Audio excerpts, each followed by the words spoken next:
you will find us airing our views here on the Spanglish World Network on Zingo TV channel 250. Please remember to download the Zingo TV app at the respective app stores for iOS and Android devices. While you download, make sure you rate and leave a comment. Both apps are absolutely free. Zingo TV is available on Google Chromecast, Amazon Fire, Fire TV sticks, Roku sticks, and also on all smart TVs 2016 forward. Now on Candid Frank Live, joining me as usual, Aaron William Freeland. Hi, Aaron. How are you doing? I'm doing well. How are you, Frank? Good, good. I'm just getting over the cold, and my radio voice is really is still kicking in. Not that I didn't have a deep voice to begin with. And this isn't put up. This is the way it sounds because of the cold I'm finally getting over. All right, let's start with the big news, and that, of course, is the Canadian Football League. Did you watch the game last night? I did see some of it. Yes, I I realized watched. I watched shortly all. into the. I watched all of it. Go ahead. I realized about 5 minutes into the second quarter that it was going to be done pretty quickly. Well, X Argo runs back the kickoff for a TD. They get a pick six. They get a touchdown. Every facet of the Montreal game was working, and Saskatchewan's vaunted defense just the best linebacking core, a set of DBs to challenge any in the Canadian Football League, and they could not stop our buddy here on the show, Trevor Harris, from leading his team to a pretty serious victory, 37-13. Saskatchewan scored a TD late, so the score almost was a compliment to Saskatchewan. I know Saskatchewan fans could not believe it.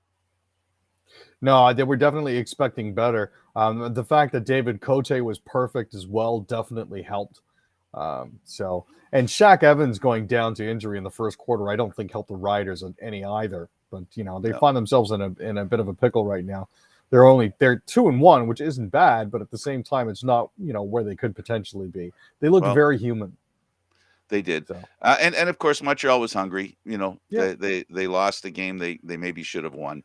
Hamilton goes to Winnipeg, to the place where the banner lays for the Grey Cup championship that Winnipeg won back to back, and of course Hamilton the victim of those victories. Winnipeg sits at 2-0. Hamilton the reverse, 0-2. I think it's safe to say that Hamilton will be motivated. Oh, most definitely. I've got a little timer in the corner of my screen here that says 2 hours and 26 minutes until kickoff. So I'm anticipating this a little bit myself. But this is Absolutely. one of those things where you want to see if Hamilton can bounce back during the regular season. And if they can, is that any indicator towards playoff performance? I'm generally inclined to say no on that score. But if they can at least put up a decent showing and get a win, then that'll at least do something for their confidence. The Battle of Alberta moves into Calgary. Calgary, a team that has played very well this season. They look to maybe being able to fight for first place again. Edmonton, on the other hand, is trying to work towards respectability, and this would be a good week to achieve that goal. Oh, most definitely. I mean, it's one of those things where you don't like to get caught out by a provincial rival, and especially with a rivalry that goes as deep as Edmonton's and Calgary's does. You want to make sure that you get off on the right foot. Toronto's in BC late Sunday for Toronto viewers, 10 o'clock start our time. The last time Toronto was in BC, they were throttled, I think, something like 55-8. It was a game that was followed by a phone call by Ben Pinball Clemens in the late night, telling Bill Manning and the Toronto Argonauts that, okay, I'll come and be part of the management team there for the Argos. He just could not take it anymore. Toronto had sunk it to his point and view, to the lowest point he could stand any longer without getting involved with trying to improve the Toronto Argonaut fortune. Since then, the team has done really well. They've finished in first. Last year, unfortunately, lost the semifinal before the Grey Cup in a game that they could have won. So this is going to be a very interesting game for a couple of reasons. We get to see how two Canadians do against the Toronto Argonauts, the two quarterbacks, and Andrew Harris is going kind of back home again. Yeah, and it'll be good to see. Watching the Argonauts take them on, just to see if maybe they can't improve over their previous result. Wink, wink, nudge, nudge. But it'll also serve as a bit of a bellwether for them when taking a look at where everything is going to fall out. This is, I think, the first opportunity they really have had to see a Western opponent, being it's only their second game of the season. But it's an important game for them as well. It'll give them an opportunity to see if that team A really is for real, and B, if the West really is that strong. Because I'm looking at the Western teams right now, and they're all 2-0, 2-0, 2-1, 1-0. The only exception is, of course, Edmonton, who tried to do significant retooling in the offseason, but I don't know if they're going to land on their feet on this one because they're sitting at 0-2. It's gonna be tough for them. Let's talk about other CFL news, Aaron. And you've got for us news of a former CFL player, Joshua Bowden. Really horrible news. Yeah, this actually stems from a murder that happened in British Columbia back in 2009. He was found guilty of second-degree murder in the death of Kimberly Hallgarth in the Burnaby home she shared with her 3-year-old daughter. So he'll be up for sentencing with no chance of. Sorry, he has been sentenced to killing his ex-girlfriend to life in prison with no chance of parole for the next 14 years. Lions sign wide receiver Shea Ross. So this is one of those. This is one of those things where it looks like they're looking to address a need. Now, Shai was selected in round 5 by Edmonton in the 2019 CFL draft.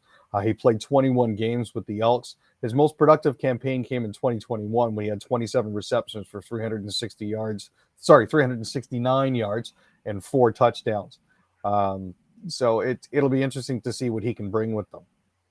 Yeah, and then they also released Mika Awe, a victim of the cap. I think would be the fairest statement. Yeah, it does look to be that way. He's always a good, dependable player. It just looks like they just weren't able to fit him in this year.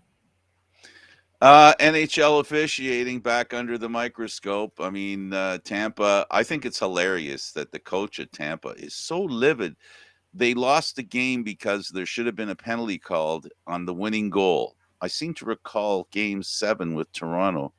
A penalty I call was missed and a goal was scored, and they won the hockey, and it was the winning goal.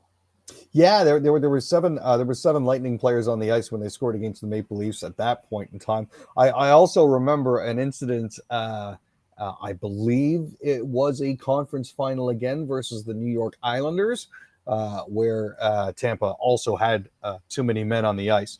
However, before people get all too bibbledy about this, Rule 70 states that if a player is within 5 feet of the bench, he is technically considered to be out of the play and off the ice. So in And this in that particular, at that moment too, Aaron, there were 7 Tampa Bay players on the ice as well. yeah. Now it had been pointed out that there were 6 Colorado players, but yes, if you look at the full ice, there were actually 7 Lightning players on the ice as well. And this is one of those situations where lacrosse tried to find a way around this by painting a Yes. change box on the floor. Hockey has the same sort of thing, only it's not painted. So you're free to get onto the ice as long as the other player is within 5 feet of the bench, and as long as the puck doesn't come through anybody's skates. In this particular case here, Colorado was heading back down the ice. McKinnon was heading off up the ice. The play had already passed him by. His back was to it. He was not in the play. Now, there were other things that were missed. A significant number of hooks in on the hands. I saw a couple different trips. I mean, it's one of those things where there were a lot of ticky-tack calls that were missed by the referees, but everybody seems to be focusing on this one egregious error that isn't really an error. By the way, Frank, you're on mute. You'll need to take yourself off. Yeah, no, I was coughing, so I didn't want you to hear that. So I put myself on mute. It's just because somebody who's heard makes a point, like the coach of the Tampa Bay Lightning, at a press conference is so upset he refuses to talk. I've never seen such gamemanship. It was amazing. I think it's ludicrous that any NHL team complains about officiating when it is a constant issue. Every series, pretty much every game. And the whole reason why the NHL's a total failure at developing a kind of respect in their officiating is because they continue to try to release the leash. You know, if you're a dog owner, I'm a dog owner. You release leash, the dog's going to go to the end of the leash, right? That's what the dog's going to do. Yep. Mind you, sometimes the dog on his own will stop and you'll catch up to the dog. But the point being, they're not going to go any further than you let them. So if you call penalties, I enjoyed when they came up with these rules and said, if you hit a guy in the head with your stick, it's high sticking. Yeah, but what if I did it by no, doesn't matter. You're responsible for controlling your stick. What did that do? It created a situation where when a stick hits a face, there's no argument, right? There's no faking it. And if you fake it, then you should get suspended, right? We've seen that too. Remember, there have been some high sticks that weren't high sticks. Players go, "Oh no," and the stick never got closer than that. So the point I'm trying to make is that if they're constant with their penalties, consistent, you and I know we agree on this, and I'm just verbalizing it. So if you call every trip, players are not going to trip players. The reason they break rules is because they've gotten away with it, or somebody on the other ice got away with it. So then what happens is they keep doing it till somebody doesn't get away with it. And then what happens is you have this perceived notion that the officiating is skewed. Yeah, and again, it's dogs will only get away with what you let them get away with. So Absolutely. if you don't smack your dog, just as an example here, if you don't smack your dog for stealing food off the table, it's going to keep stealing food off the table until you do. And even after you do correct your animal, it will still steal food off your table because it's gotten away with it before. That's generally how it works. It's just the way it is. And it's consistency and understanding the rules, and it's well, quite frankly, it's risk and reward, right? If there's Yeah. if it's a total risk to do something wrong, the reward might not be worth it. But if you can risk a little bit and you get a reward, you're going to keep risking until, and that's all there is to it. So the National Hockey League needs to get away from this basketball mentality, which basketball got away from, by the way, which the National Hockey League is officiating like the NBA officiated 5-10 years ago, which is just stupid. It's just stupid. Now, are they trying to mask helping teams? Whether they are, whether they're not, what happened in the last game? We just discussed Tampa Bay benefiting from the same call in different games. But if you only look at game, the last game with the Stanley Cup final, the people are going to say, "Wow, Tampa's getting abused by the officiating." Well, if they don't make those silly kind of calls, and if I can specifically address the thing with the too many men on the ice, most of it has to do with the fact that players, when they're going off the ice, look like they're skating on a river. You know what I mean? They're not trying to get off this. Which is why it's hard to give them a penalty because clearly they're not in the game. Clearly they're not playing, right? They're not in the game. So maybe we should get them to show a little more effort to leave the ice. And they have to, it almost has to become like wrestling, when, tagging and wrestling, it almost has to become something like that, where you go off the ice and you have to touch the boards before the other guy goes off. That would open up the scoring too, by the way. Oh, definitely. If you couldn't get on the ice until the preceding player got off, yeah, no, it that would change things enormously. You might actually find it slowing down to the point where you only have line changes at whistles. So we'll see. And what does that mean? More tired, more prone to mistakes. Maybe that's what they should do. And the only thing I'll say that why I might take the devil's advocate in that position, you don't want a hectic situation with those blades flying in the air, No. in the exchange. So there's that too, right? Where players take their time because they want to hop on the board safely as well. So there's that to think about as well. And I'm sure there's people out there who have lots of other reasons why that's not a good idea. But the point is, players should make more of an effort to leave the ice, or they should give him a penalty. See, if they gave the guy a penalty for taking his time, like maybe just a 5-minute misconduct, not a man advantage, but you get a 5-minute misconduct, you can't go back on the ice again, or just a penalty. Basically, they have Interesting. to do something about that, right? To to stop the perception of favoritism. The National Hockey League does a terrible job of establishing they don't have favoritism as part of their officiating because of the inconsistency. That's the way it works. Well, that's my tirade for today. Okay, it was nice talk. Oh no, we got a few minutes left. All right, so so we got Bergeron reportedly returning to the Bruins on a 1-year deal. There was some concern that he wouldn't be coming back. Yeah, the thinking was that he was actually going to be retiring at one point, but it looks like Boston is going to be having their captain back. Now, he only had 65 points in 73 in 73 games this season. He got 7 points in 7 playoff games. I do want to apologize for the Maple Leafs fans that are out there. Unfortunately, this is another aging star that Toronto will not be getting. I have a feeling he's going to be retiring as a Boston Bruin. But he is the winner of the Frank Selke Trophy, given to the forward who demonstrates the most skill in the defensive component of the game for a record 5th time this year. So, is he a candidate to be one of those million a year guys? Does he want to extend his career? I'd like to think that he's a candidate for becoming part of the minimum wage signee club, but it's unlikely that he would sign with the Maple Leafs. No, I know that we have a track record of picking up players on the tail ends and down slopes of their careers in Toronto. But if he's going to go to a team, it'll be a team to the north, but it won't be this one. No. He could go to the Canadian.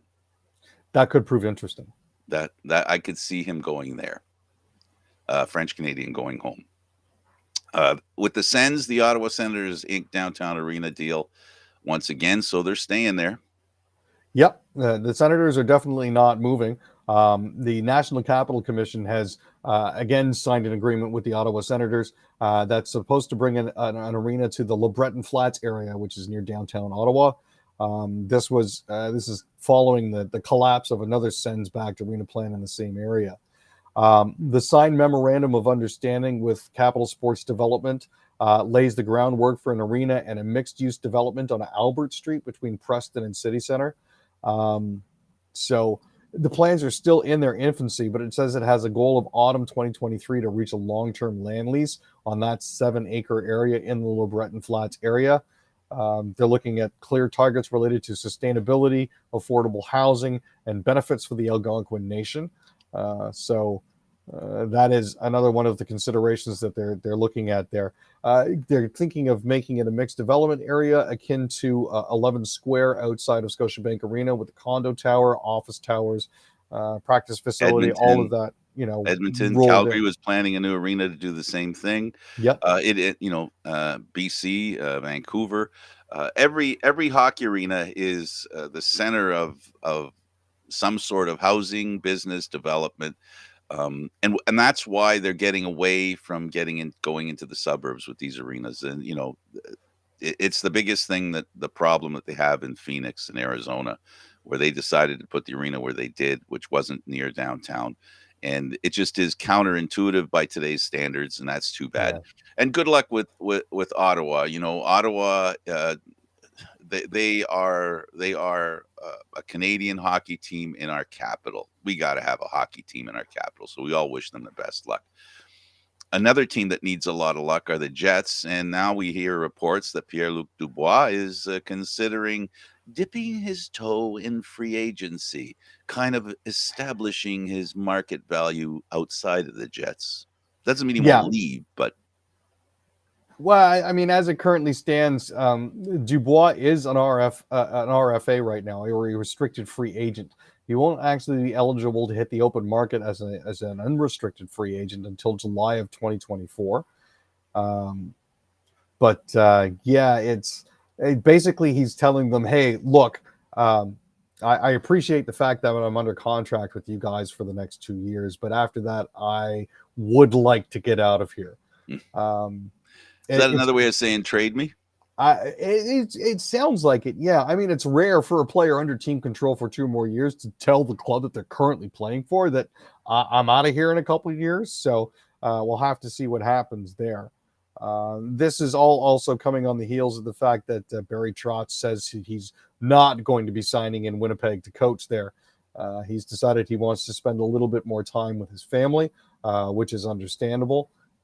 So it doesn't look so they're potentially losing a really big free agent and they're also not getting the coach that they want at this time.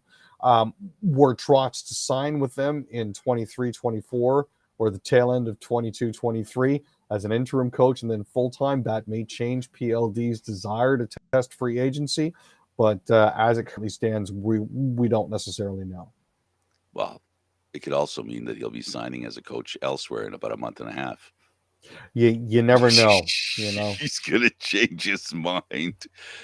Right now, Winnipeg, you know, it's the cap era, and they're a team that their best years, and this sounds terrible to say, but their best years were a few years ago, and they've had difficulty reattaining that level of play that they had when they actually had a chance to make it to the Stanley Cup. Now, does this mean they're done? No, absolutely not.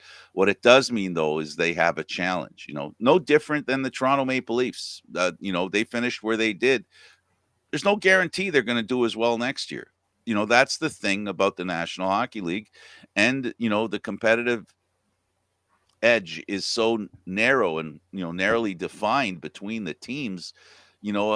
A lucky draft pick here or an injury there, or a player plays beyond his ability where you get a guy and you didn't realize how good he was. We've seen that a few times. And usually those players are the ones that help push a team over the top. We saw it with the Rangers. We've seen it with the Carolina team. We've seen it with Tampa. Not that they, how do you say that to a team that's for the third year in a row in the Stanley Cup final after winning twice? But they have a couple of extra little guys that they've brought in that have made a difference. So, it's what you have to do. So we don't know if Winnipeg can keep Dubois 3 years from now. What does that matter? What good will he be with them right now? And what good will the players they have be right now? So hopefully, how we feel about the Canadian teams here. We wish all the best to the Canadians. I'd love to see a semifinal with all 4 Canadian teams. That would be fantastic. That would be absolutely fantastic. But, the reality of that is nonsensical, to be honest. All right, let's talk about the Toronto Blue Jays, who were favored at the beginning of the year. But, my goodness, the Red Sox and the Yankees have been really tearing it up. Oh, I tell you, I mean, we do find ourselves in second place again, which is, where we've been before, and we continue to be. The Yankees appear to be running away with everything all again. The evil empire and the George Steinbrenner rule is in full effect. We're going to outspend everybody to get where we want. So that it is what it is. But Bo Bichette's finally making a little bit of noise, so that's good to see. He finally popped himself a grand slam. Now, he's had 9 strikeouts in his last 4 games. He went down in a key spot in Tuesday's 7-6 12-inning loss. He entered this game batting .258 with a .722 OPS, which is okay. It's passable. But,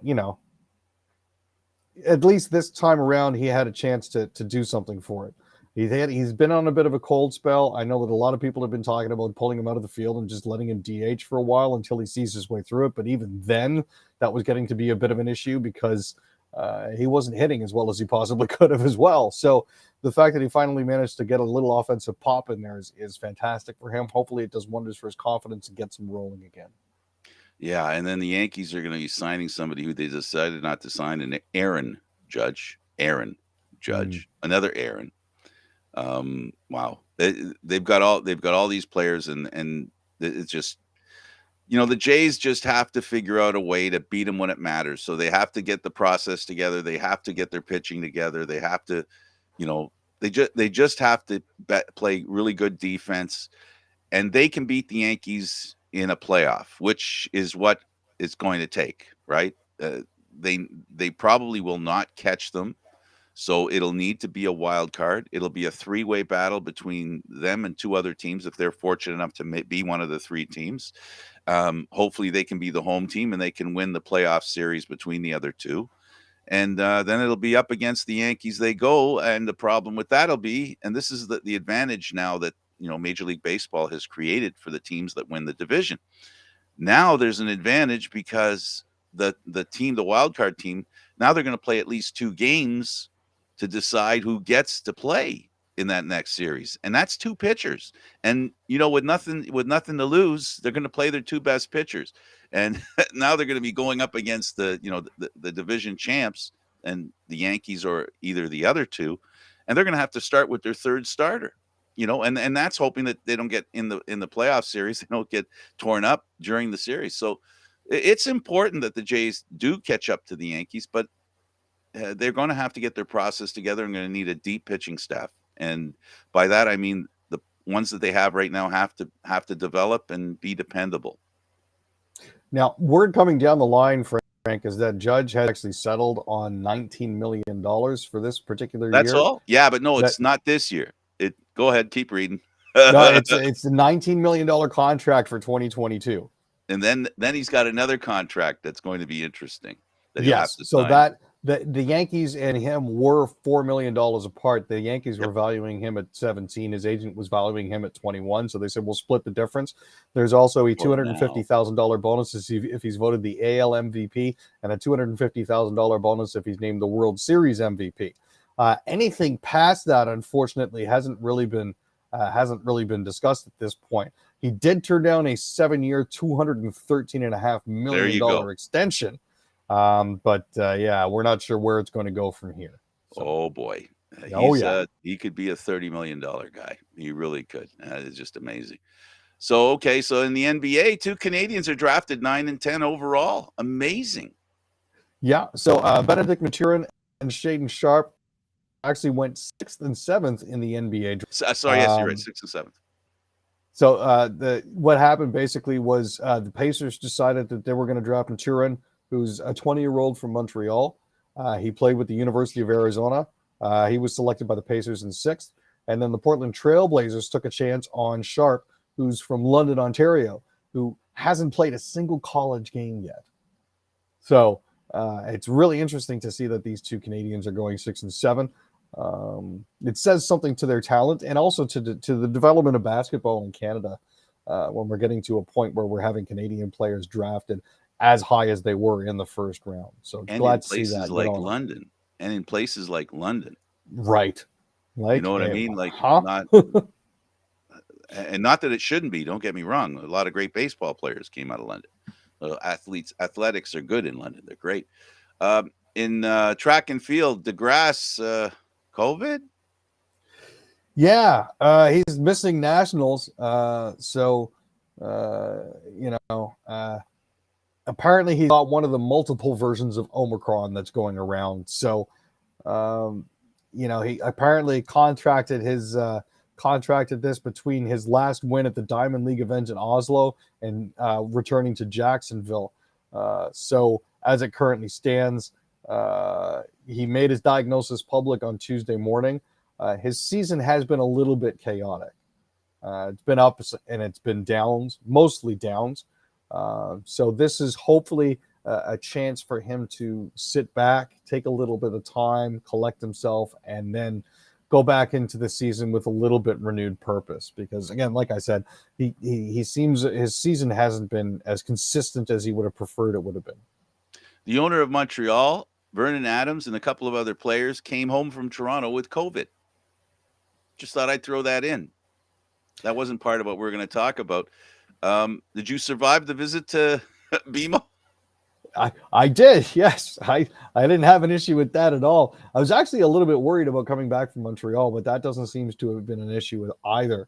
So, all things considered, mass events, outdoors, rain, wind, sun, all of that. So far, knock on wood, COVID-free. We'll have to see how that continues to go. Stay healthy, my friend. Of course. Patrick Brown requests membership to look into Polyvert, some sort of email. Flesh that out for us, bud. Sure. So basically what's happening here is he's raising concerns about emails that are being sent out to other party members by Pierre Poilievre. John Reynolds sent a letter to the party's Leadership Election Organization Committee requesting that it investigate emails sent by Pierre Poilievre's campaign ahead of last month's deadline to sell $15 memberships to supporters. Apparently, Poilievre is claiming that he alone, his party, his group in the party has sold nearly 312,000 memberships, including 120,000 in Ontario. But they said, look, Brown's campaign has received a number of complaints from members, PC members, who said they purchased new memberships after receiving what appeared to be an official-looking warning from Poilievre's team that their membership status was incomplete. So the email that they received specifies that it is directly coming from Pierre Poilievre's campaign. So they're trying to see if Pierre hasn't been scamming some folk into paying double.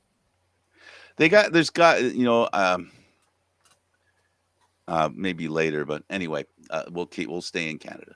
CTA says total air travel complaints up last year on increased backlog. Well, with the flights having problems taking off and people concerned with getting on an airplane and crowded spaces, stress levels are higher at the airport today. Yeah, I mean, year over year, since March 31st, 2021, apparently there have been 28,673 complaints, which is up from the 26,742 from a year earlier. Now, the year's total includes 12,158 new complaints for about an 8% drop, but the carryover of 16,000 complaints that had not yet been resolved. So it's working on getting that done.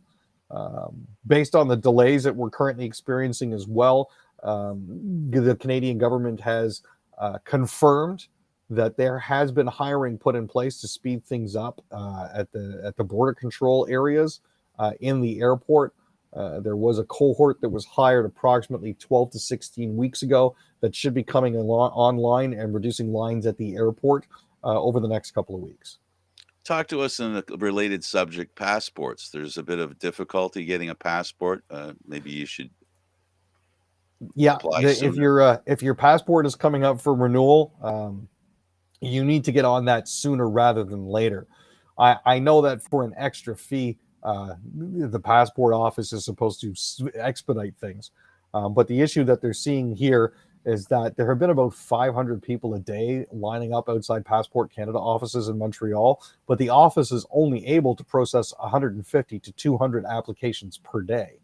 So there's getting to be a bit of a backlog in that situation.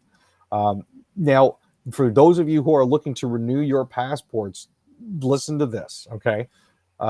Refugees and Citizenship Canada has said its estimated wait time for passports is approximately 45 working days, or about 9 weeks, for those who apply at a Service Canada Centre or who apply by mail. So do it early. I know that mine comes up, I believe, in November of next year. I'm not going to wait until November to reapply. I'm going to be doing that after Canada Day. I'm going to be putting in my information. So. Sorry, had to cough. No worries. BC officer charged with 2 counts of assault related to 2020 arrest. So this is going back to a case where there was an arrest in West Van in February 26th, 2020. Sean Nagel is the constable who's charged with assault with a weapon and assault causing bodily harm. They haven't provided any other information about that. And this was just a case that I wanted to mention because we're always talking about a lack of accountability and a need for more accountability for police officers. So the charges were approved by an experienced Crown Counsel with no prior or current connection. Nagel's first appearance is scheduled for August 3rd in North Van Provincial Court. So we'll be keeping an eye on that story and bringing you some updates in the next 6 to 8 weeks. People in Vancouver or BC are disappointed in a decision by the premier. He might have made the wrong call in stopping a museum project. Sorry. So this was done pre-pandemic. There was a poll, and there have been different things to get funding in place here. But John Horgan has announced that his government is stopping the $800 million replacement of the Royal BC Museum. He says he's heard from BC residents that say it's the wrong time for the construction. They're going to go back to the drawing board to find a project that all residents can get behind.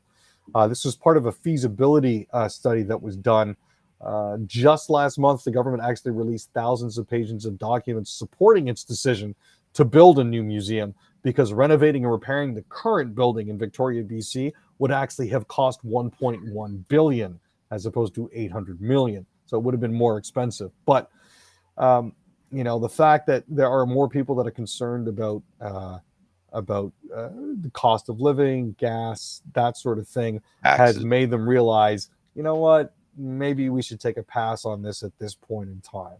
So, We've talked about this on the show ad nauseum. Ezra Miller reportedly housing mom and 3 young kids at his farm with weed, guns lying around. yes. According to Rolling Stone, the actor has a mother and her 3 young children between the ages of 1 and 5 living with them at this point in time. He's reportedly hosting the 25-year-old woman and her children. Now, he met them when they were down in Hawaii shooting, and reports were coming up of him getting arrested on an almost weekly basis down there. The children's father has said that they basically just up and left with Ezra, he hasn't been in contact with them since they left in April. But apparently, one of the children, a 1-year-old, actually found a bullet on the floor and was caught chewing it. There's also been footage that's been leaked of different long guns and handguns, as well as marijuana around the living room, as well as rifles lying on top of stuffed toys. The interesting part here is that Child That Services wasn't has gone through. that Well, wasn't Child interesting. Services has said, it's actually not a problem. Apparently, the children are looking well. So they've apparently learned the value of spot cleaning before the fuzz get there. Okie This is it's one of those interesting situations. I don't think Ezra will be around the DC expanded universe for very much longer. After his movie Flash comes out, I think he's done with them. Trial by fire continues for Lytton, BC. Its residents in limbo. Buildings are in ruins. Sad story. Yeah, so this is a case from a couple of years ago, when actually from June 30th of last year. Sorry, when there was a flash fire, and the entire town basically burned down. There was a heat dome that killed 619 people in British Columbia. Lytton topped out at 49.6 degrees Celsius during that time period. As it stands, pledges poured in to build back better, but nothing has currently happened.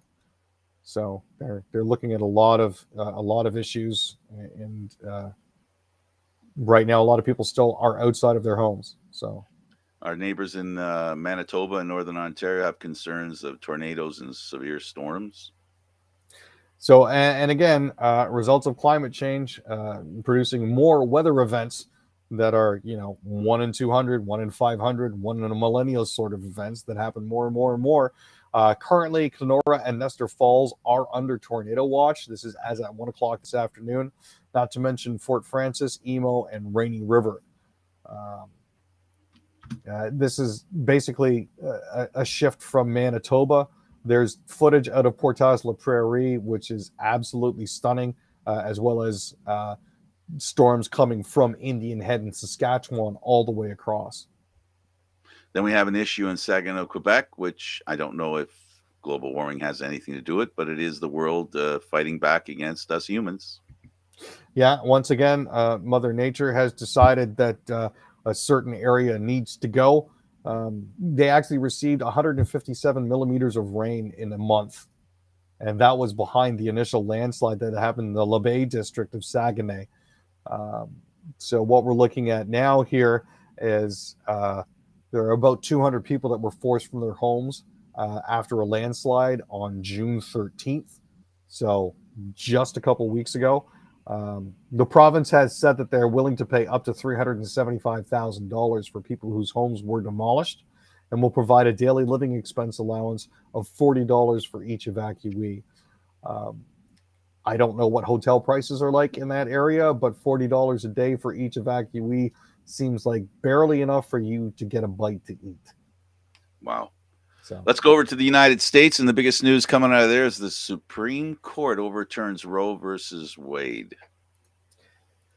so this is something that they floated as a trial balloon, and apparently not enough people reacted negatively. But as Well, it stands, the Supreme Court has overturned Roe v. Wade and says states can now ban abortions. That's on them. yeah, no, that's terrible. And also, the Prime Minister, while in Africa, he weighed in on the situation, advising all Canadians that things aren't changing here. This is, some suggest in the United States, they say as much as 150 years in reverse. This law will take them, and what maybe isn't concentrated on same-sex marriage and interracial marriage was part of the conversation, and and I'm looking at the guy that's saying it. He's in an interracial marriage. The judge that wrote this ruling that opens the door to that kind of stuff is in an interracial marriage. So it's the Supreme Court. There's talk that it's political now. It isn't just about the Constitution. It's about promoting, parties as opposed to principles, and that's too bad. Um, on balance, companies like Disney, Netflix, Paramount, Comcast, they'll be doing some stuff to help their employees, their women employees, their family employees, for getting an abortion and maybe covering travel costs as part of their benefits plan. Yeah. So, and again, the judge in question is Clarence Thomas, who's married to a well-known Washington lobbyist, Ginny Thomas.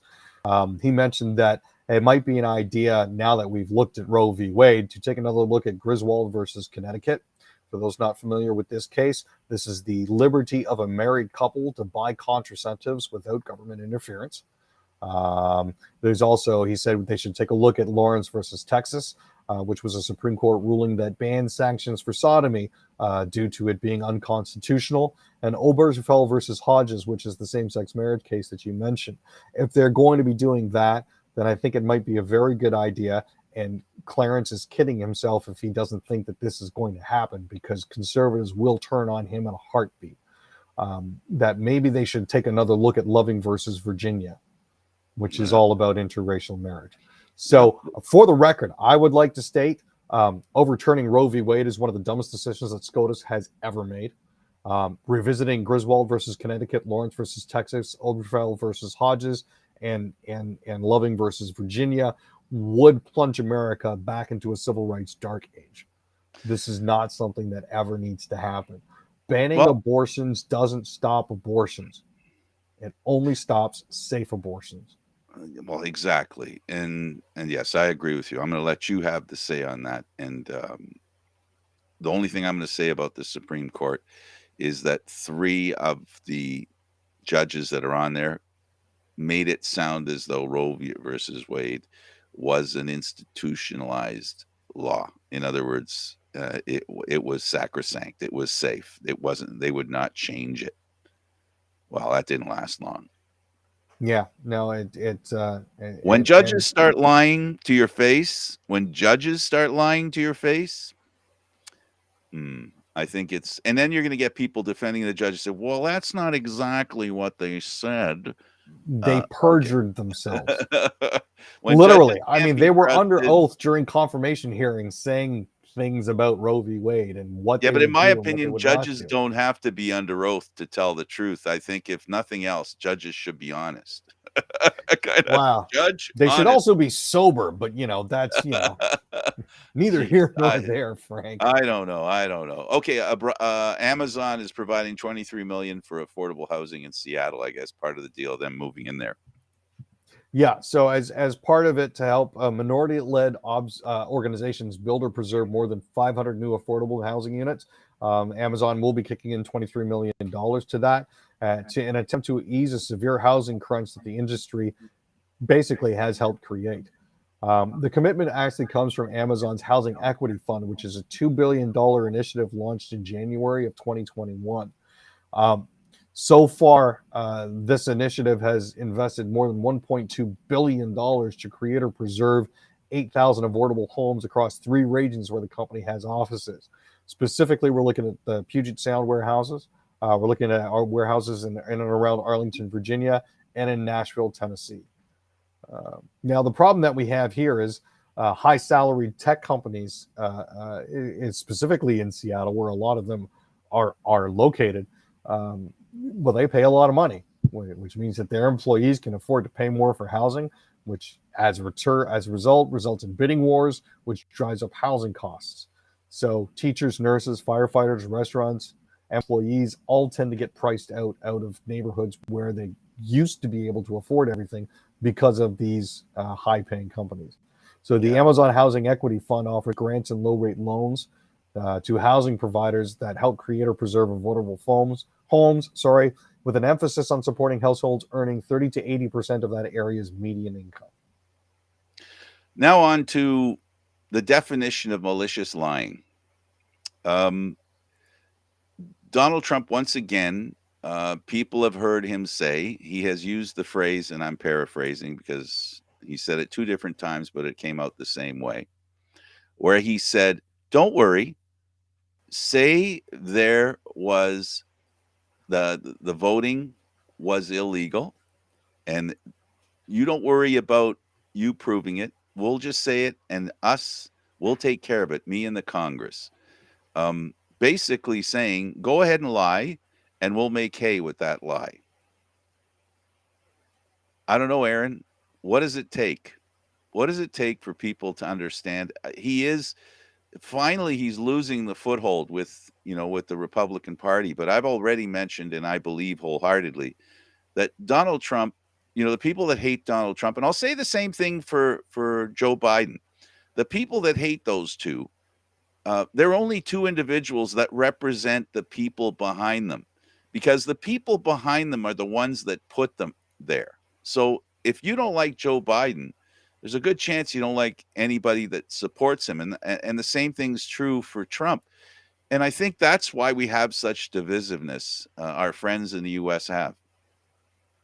No, it's entirely possible, and I mean a lot of it comes from a supposed culture of skepticism, where a mantra of a lot of people is question everything. But I think we've gotten to the point where they're questioning so much you can tell them that you need air to live, and they'd say, "I don't believe you," and hold their breath. You Yeah, know, it's I just think unfortunately that um, both sides, and the same thing's true in Canada as well. Just that we have more than two parties, which basically masks the problem a little better, right? Just hmm. a little bit better.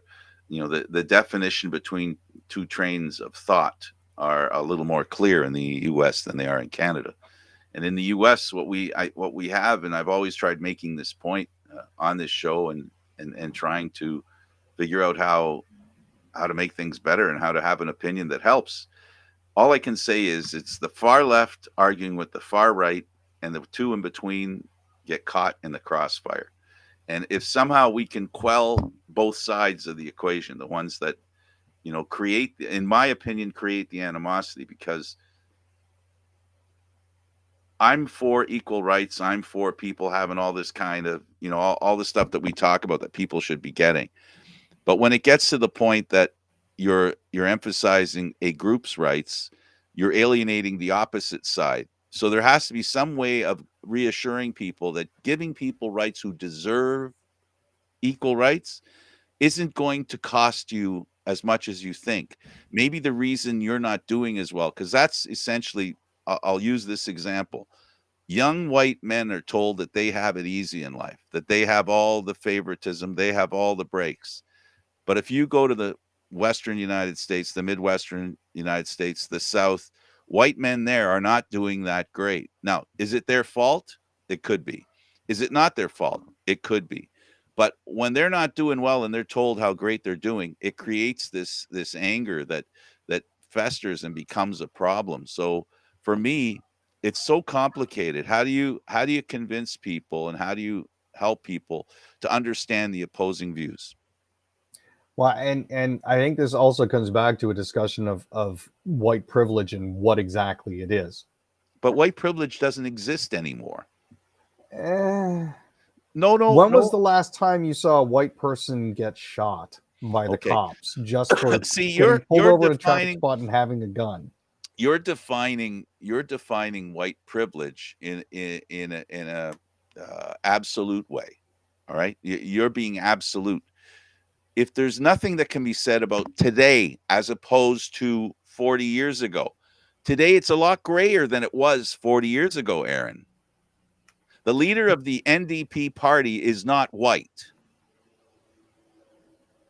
is Yes. he? No, I Okay. mean I agree with you. He's not So white. you can't claim white supremacy is everywhere. I It didn't say white exists. supremacy, Frank. I said white privilege. Okay, There's a white difference. privilege. Well, white privilege, white supremacy. It's just tomato, tomato. Wh- you can't, you can't, you can't feed on something of yesterday. They're not hanging black people on Yonge Street. So the fervor for anti-black sentiment in our country isn't because they're hanging black people on Yonge Street. Their people are being abused to a different level. Are you telling me that the way black people are treated in Canada is the same as they're treated in Alabama, in Georgia? Is that what you're telling me? You'd have to ask an actual black person about that, No, I Frank. don't. I don't have to ask them. I don't have to ask them. Are they chasing? Are there people chasing black men down the street and corralling him and shooting him in broad daylight while he's running? You heard about that in Ontario, in Toronto, in Canada? Are you familiar with carding, Frank, and Okay, how that Aaron, works? there it is. That's my point. That's my point. You're calling carding the same as chasing somebody down and shooting them? Is that You're their equivalent? using the police to systematically dehumanize and reduce I'm an not entire saying that's not population to true. a series of numbers. Okay, This so doesn't happen to white folk. That I happens well, more it often does. to It black does. and indigenous It people of happened to color. me. It happened to me. Well, as you're proud of pointing out, Frank, you're not white, you're Italian. Exactly. But I'm considered white, right? You've told me repeatedly you're not. I'm not. I don't identify as white because I wasn't treated as a white person growing up. Hmm. But they didn't hang my father in the street. They treated us not well. The police didn't like us hanging around. You can't equate things. And this is why, see, I'm getting irate at what you're saying. And that's the problem because you must measure the penalty or the anger based on the action, not on what happened 200 years ago and not what happens 200 miles away. And the problem, Aaron, is the problem we have today is that black people and people of minorities like me, right? We don't like the way we're treated and we want change. All right. That's what I wanted growing up. And black people have that right as well. But a black person can't complain about being hung on the street. They can complain about being carded, but it's not the same thing.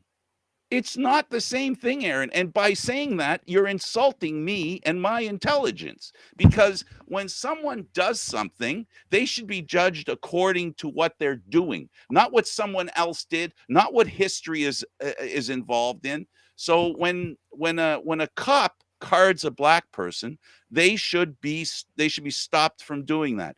But they shouldn't be put 20 years in jail for killing a black person because they did that. We shouldn't react to them like they killed them. They didn't kill them. They're doing something illegal, and the consequence should be measured. It shouldn't be all in or all out. And that's the problem. That's the problem we have today. And that's why I sit here in the middle watching the left and the right. And this is what I see. I see the left wanting to use history as an advantage and people on the right wanting to forget about history. That's what the problem is in the US, and that's what's the problem here as well. People are just we can't be talk to each other at an equal level. We say things that are incendiary. That what you said was incendiary because comparing what happens to a black man in downtown Toronto is not the same as what happens to a black man walking or jogging in Georgia. So we cannot equate those two things. We can learn from them. We can ensure that neither happens, but we should deal with them according to what is actually going on, instead of creating this hyped up anger based on not facts but feelings. And that's what I'm against. And that's my point here. And it's just infuriating. It's infuriating. You really believe then that a cop that cards somebody is the same as a cop that puts his knee on a black man and kills him? You equating those two things? I'm just curious as to how we got here from Roe v. Wade. This is really my bone of contention, Frank, No, because this but entire conversation has all of a sudden taken a hard turn into but Rantsville, and I'm just curious as but to I'm how we asking got you a here 2 minutes question. before I'm the show's asking, supposed to end. but okay. But listen, I just asked a simple question. And because you're not answering it, that's what creates the anger. Okay. The simple answer is the two things aren't the same. The two things deserve different punishment. That's how I feel. Thanks for watching, everybody. I really appreciate you being here. It's about time that we equated punishment based on the act, not on what we want to do because it's politically uh, beneficial. That's my point. And it's just ridiculous in my opinion. That's all. And we're never going to get to the middle because the outsides are killing each other. Aaron, Well, thank you for clarifying that, Frank. I appreciate that. Oh, you're welcome. I'm Candid Frank Stanisci. Thank you for watching Candid Frank Live, Aaron, Mondays, Wednesdays, and Fridays at 8 p.m. Eastern Standard Time. This show can also be heard on the Spanglish World Radio Network. For Candid Frank Live, other news, entertainment, and sports programming we offer, please check out SpanglishWorld.ca. Spanglish World. Watch it, hear it, read it, download it, and live it. Thanks for watching, everybody. Ciao for now.